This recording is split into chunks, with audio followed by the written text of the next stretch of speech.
વડોદરા જિલ્લાના ડેસર તાલુકાના મેરાકુવા ગામની દૂધ મંડળીમાં ઉચાપતનો મોટો મામલો સામે આવ્યો।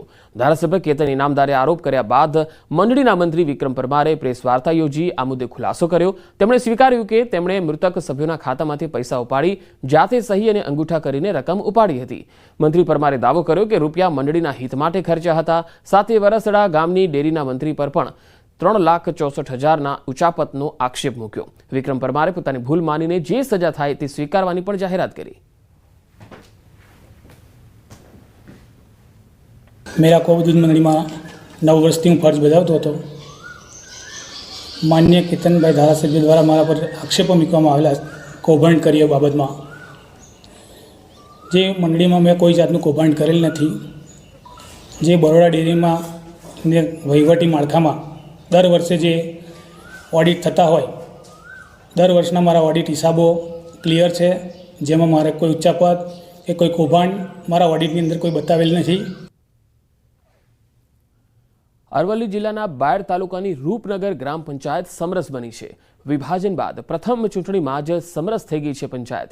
ભરતભાઈ પરમારને બિનહરીફ સરપંચ તરીકે જાહેર કરાયા। ધારાસભ્ય ધવલસિંહ ઝાલાની ઉપસ્થિતિમાં પંચાયત સમરસ બની। અગાઉ કરેલી જાહેરાત પ્રમાણે ધારાસભ્ય પંચાયતને 10 લાખ રૂપિયાની ગ્રાન્ટ આપશે। 953 મતદારો ધરાવતી પંચાયત સમરસ થતા ભવ્ય સ્વાગત કરાયું। નગર તથા દલપતપુરા ગામના સર્વ આ ગ્રામજનોનો હું આભાર માનું છું કે તેમણે મારે ઉપર વિશ્વાસ રાખીને મને સરપંચના ઉમેદવાર તરીકે મારું નામ સમરસ ગ્રામ પંચાયત તરીકે જાહેર કર્યું છે। જે રીતે મેં અગાઉ જાહેરાત કરી હતી કે ભાઈ જે પંચાયતો સમરસ થશે અને 10 લાખ રૂપિયા મારી ગ્રાન્ટમાંથી આપવામાં। અને હાલ આરબીઆઈની પ્રેસ કોન્ફરન્સ ચાલી રહી છે। સીધા આપણે લઈ જઈશું। રેપો રેટમાં ઘટાડાની જાહેરાત કરવામાં આવી છે। Continue on a very strong growth trajectory. Both the last month's figures have been quite robust.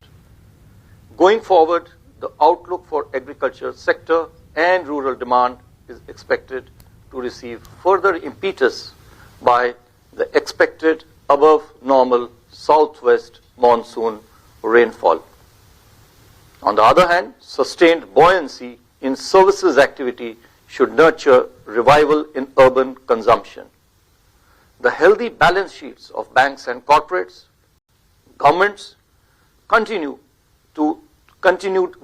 the government's continued thrust on capex, elevated capacity utilization, improving business optimism, and easing of financial conditions should help further revive investment activity. Trade policy uncertainty, however, continues to weigh on merchandise exports prospects. The conclusion of the free trade agreement with the United Kingdom and the fast progress that is being made in our negotiations with other countries, on the other hand, should provide a fillip to trade. Spillovers emanating from protracted geopolitical tensions and global trade and weather-related uncertainties pose downside risks to growth.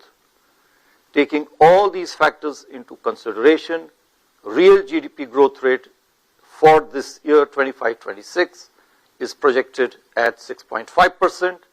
We continue with our earlier forecast with Q1 at 6.5, Q2 at 6. વધુ માહિતી મેળવીએ। જયદેવભાઈ ચુડાસમા આપણી સાથે જોડાયા છે, market expert. Jaydevbhai, આપનું સ્વાગત છે। આરબીઆઈની આ 50 બેઝિસ પોઈન્ટને ઘટાડવાની જાહેરાતને આપ કઈ રીતે જોઈ રહ્યા છો? બિલકુલ, આજે આરબીઆઈએ સતત ત્રીજી વખત વ્યાજ દરમાં ઘટાડો કર્યો છે અને આ વખતની પોલિસીની ખાસિયત એ છે કે લોકોને અપેક્ષા હતી કે 0.25 વ્યાજ દરમાં ઘટાડો આરબીઆઈ દ્વારા અવશ્ય કરવામાં આવશે, પણ આજનો જે ઘટાડો છે તે 0.50 બેસિસ પોઈન્ટનો છે, જે સુખદ આશ્ચર્ય આપનારો છે અને તેને લઈ અને મધ્યમ વર્ગીય પરિવારો માટે આ ખૂબ જ રાહતરૂપ સમાચાર છે, કારણ કે હોમ લોનના રેટ છે એ તાત્કાલિક અસરથી ઘટી જશે અને ઘણી બધી જે અન્ય લોનો છે તેમાં પણ ક્રમશઃ વ્યાજ દરમાં ઘટાડો થશે। તો આજનો જે ઘટાડો છે એ નાના અને મધ્યમ વર્ગીય પરિવારો માટે સુખદ આશ્ચર્ય આપનારો છે। જી જયદેવભાઈ, આ જે આરબીઆઈના ઘટાડાની જાહેરાતથી માર્કેટ પર તેની કોઈ અસર જોવા મળશે? બિલકુલ, માર્કેટને પણ એવી જ અપેક્ષા હતી કે 0.25નો રેટ કટ કરવામાં આવશે, પણ આજે જે ઘટાડો કરવામાં આવ્યો તે 0.5% ઘટાડો કરવામાં આવે છે એ ખૂબ જ સારી બાબત ગણી શકાય. અને આરબીઆઈના ગવર્નર શ્રી અત્યારે મતલબ કોમેન્ટ્રી ચાલી રહી છે અને તેની વાતો પર અત્યારે રોકાણકારોની નજર છે. અને આગામી સમયમાં આરબીઆઈનું જે સ્ટેન્ડ છે તેમાં જો ઘણી બધી સ્પષ્ટતા આવશે તો તેની માર્કેટ પર ખૂબ જ સારી અસર જોવા મળશે. જી જયદેવી, આભાર અમારી સાથે જોડાવા માટે. તો આરબીઆઈએ 50 બેઝિસ પોઈન્ટનો ઘટાડો કર્યો છે. હવે રેપો રેટ ઘટીને 5.5% કરવામાં આવ્યો છે.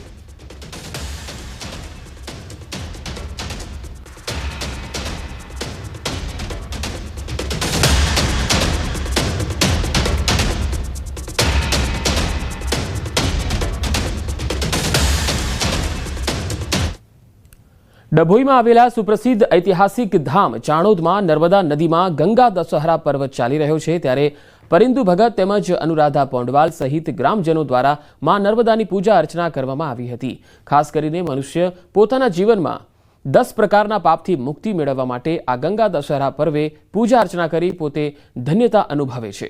સ્થાનિક કુબેર મંદિરના મહંતો અને બ્રાહ્મણો ઉપસ્થિત રહ્યા અને મંત્રોચ્ચાર દ્વારા પૂજા અર્ચના કરવામાં આવી હતી.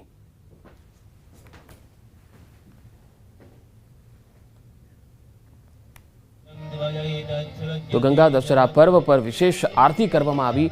ડભોઈના ચાણોદ ખાતે જે નર્મદા નદી વહે છે ત્યાં આ પૂજા કરવામાં આવી, જેમાં ખાસ અનુરાધા પોંડવાલ પણ અહીંયા હાજરી આપી અને તેમણે મંત્રોચ્ચાર દ્વારા પૂજા અર્ચના પણ કરી હતી.